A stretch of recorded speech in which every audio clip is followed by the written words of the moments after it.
Welcome back, everybody. Thank you for joining me here today so that we could discuss Salem's Lot. So this is the original 1979 miniseries being reviewed, so if you want the newer one, this isn't it.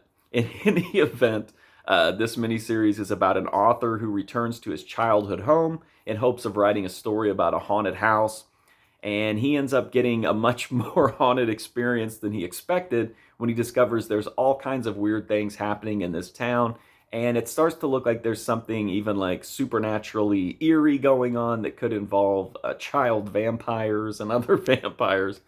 But that's pretty much the story as this guy tries to figure out what's going on, in his childhood. What's tainting his childhood hometown? So I like this miniseries. I think it's good. But going back and watching it now, it's the first time I've seen it in a few years. This thing is so slow, and I don't mind because it's not like it's boring, but it's just really glacially paced at times.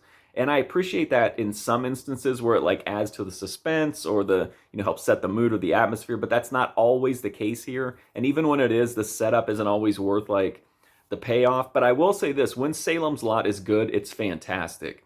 The vampire scenes are amazing. The Nosferatu guy maybe is a little cheesy nowadays, but still really creepy looking. The vampire kids are insanely creepy, floating outside the window. There's just a lot of weird, eerie stuff here, but unfortunately, it's just a lot of, I don't even want to say exposition. There's just a lot of like, the pacing here is just really off to me. And again, it's not like I don't like Salem's Lot. It's just, I just feel like it's kind of a slog sometimes.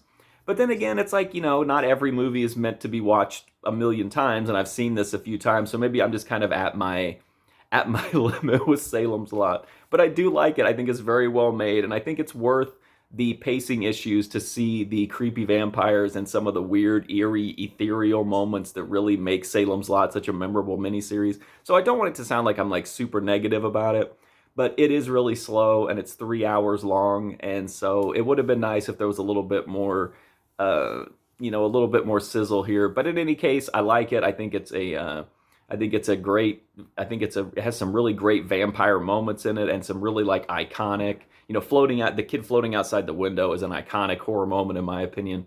So anyway, I have my issues with it, but I think it's worth it for the creepiness and the vampires. So anyway, that's my review for the original Salem's Lot. If you want to check out more, you can go right here on YouTube to my movie review playlist, which is home to over 1,000 movie reviews ready to go. In any case, thanks for watching this video. I greatly appreciate it. Hopefully I'll see you soon.